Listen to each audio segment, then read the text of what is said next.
Out of nowhere comes another new games video. Today we're going to be focusing on Viking Death Squad.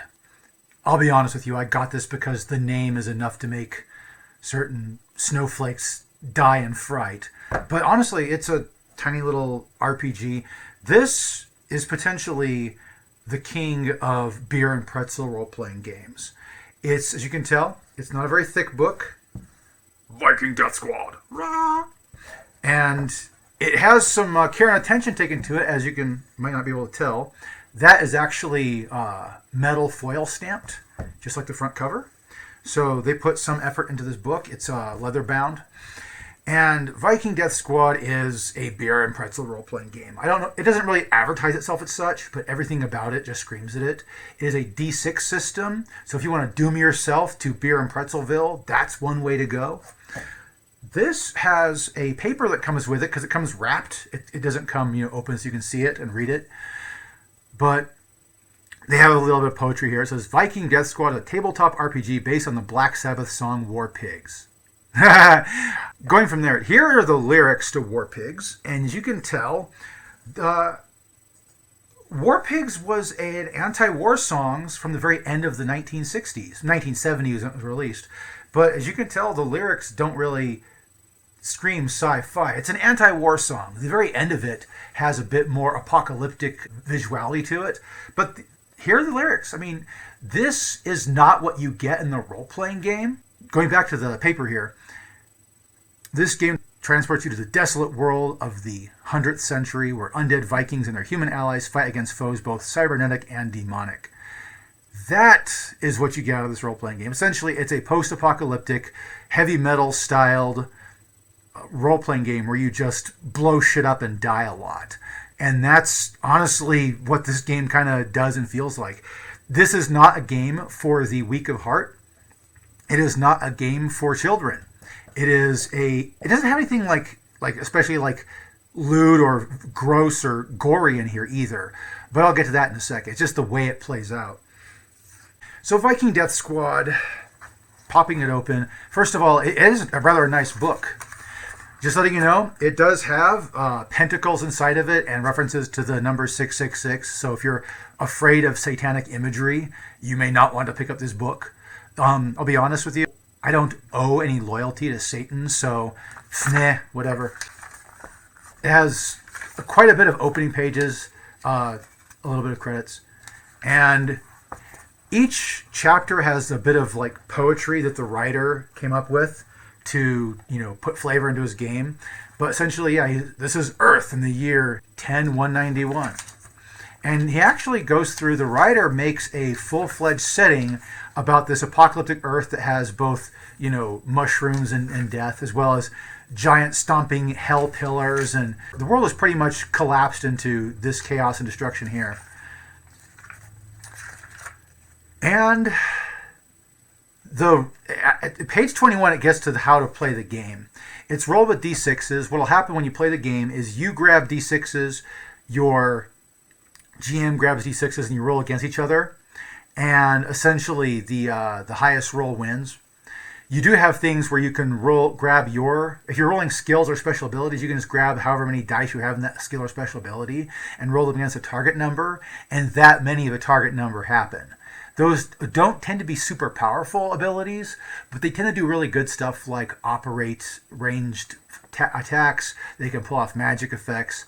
They have very simplified range and distance in this game. The turns are actually pretty standard to how you run turns in most RPGs. This is my favorite part here, although it's one of those things that I could go on to for a long period of time. Armor is life. Here it is. Role-playing games have this false sense of survivability. Now, this game was made in Britain. One thing you know about Britain is they're banning ordinary table knives. You can't have ordinary table knives without a license in Britain. Because, you know what? 4 inches of steel is enough to kill a human being. And what do you know? This game treats it that way, which is pretty correct as far as how damage should go in an RPG. If you get hit, you're on your way to die. Each piece of armor has 3 hits. And so you can get up to 4 pieces of armor for a maximum of 12 hits you can sustain. Some things do double hits, some things destroy entire pieces of armor. And They have critical effects, by the way, that do more than you expect critical effects to do. It's not just destroy one piece of enemy armor completely, but you also get to do other stuff like there's more rules to this game, but without going into it, I really do like how they handle armor as being what keeps you from dying, but it comes out with some really interesting things. You may have a scene come up where you have these characters, and one character gets hit in the head and his helmet gets blasted off.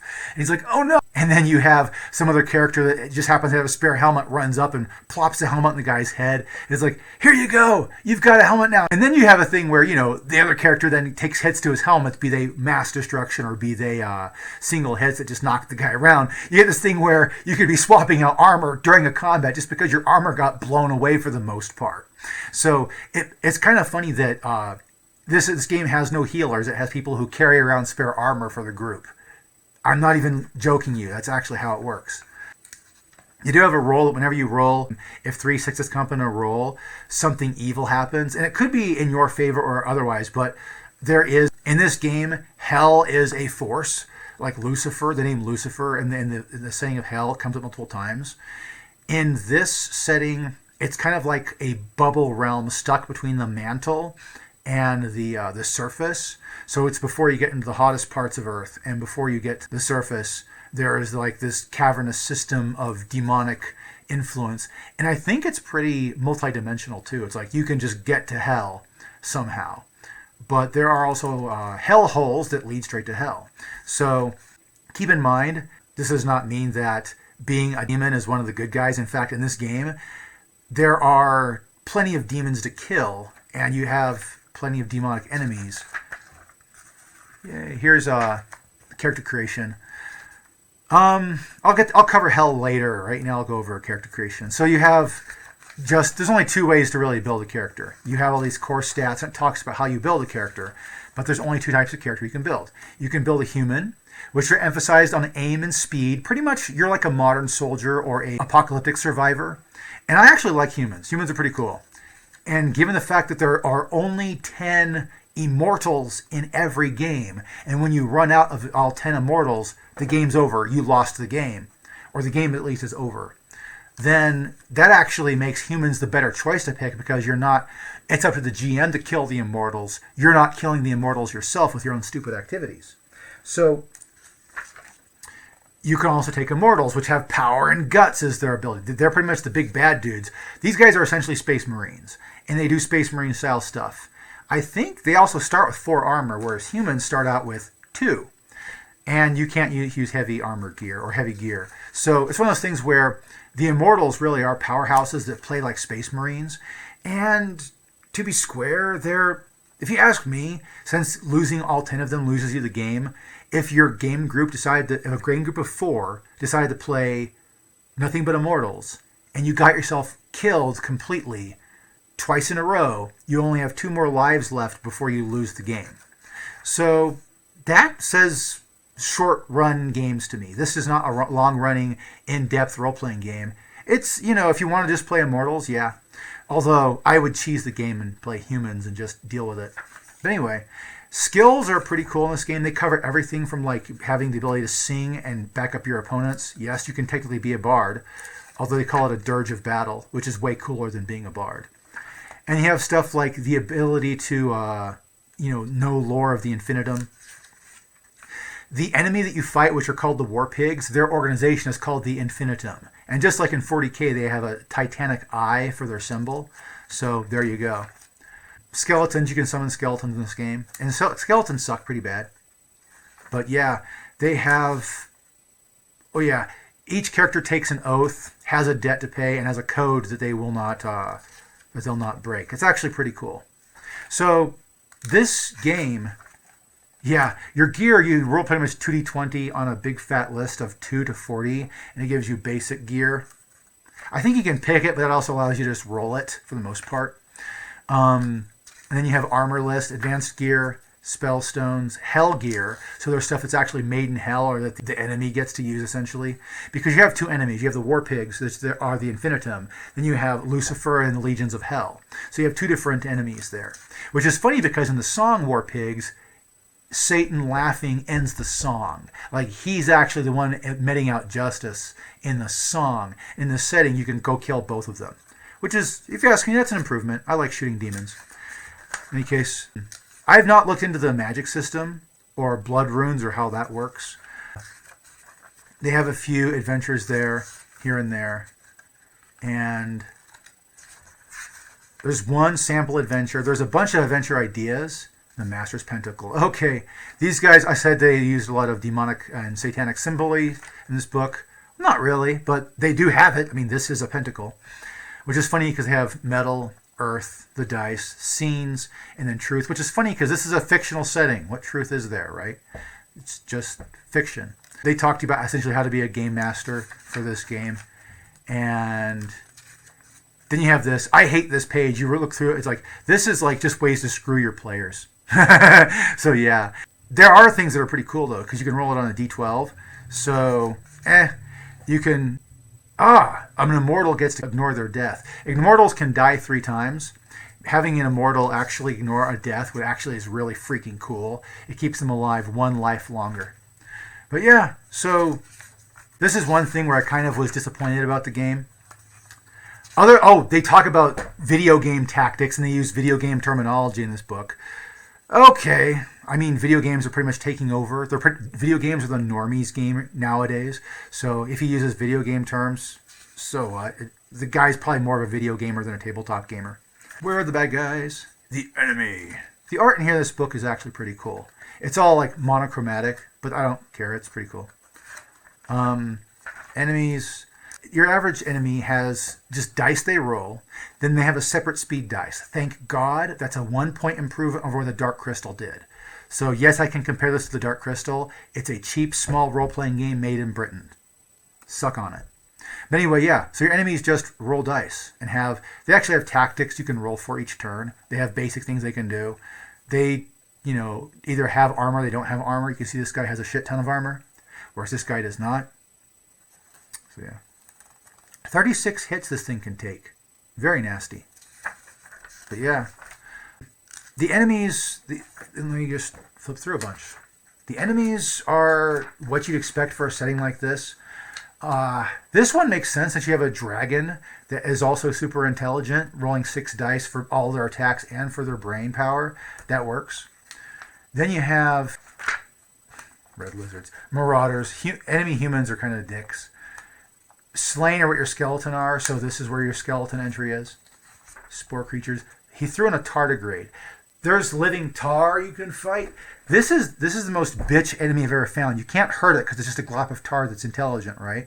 It steals your shit, and it will corrode your stuff. I don't think it tries to kill you, but it can. War machines, warrior ants, a wraith. You can modify your enemies by rolling on this table or picking something and just adding it to what the enemies do. They also explain, it's funny because, remember the War Pigs lyrics? There are no politicians in the setting. There actually are no generals in the setting. They're just the guys in charge. You can take one of these guys and promote it to general, I guess.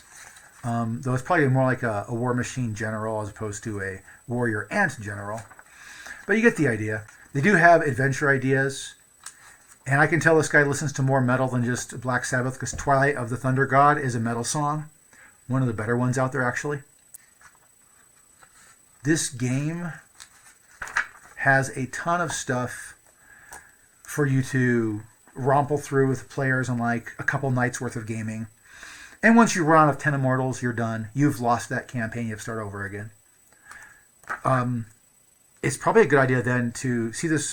You can squash it flat. This book actually squashes flat pretty well. You can scan this character sheet and put it 3 times out and print it on an 11 by 17 sheet of paper. So you can make this character, then they die, then you have your next character, and then they die, and you have your last character, and then they die. And if you run out of those characters, you make another character, get another character sheet, and make more characters, right? So you can actually pile up and have a record of how many characters you went through.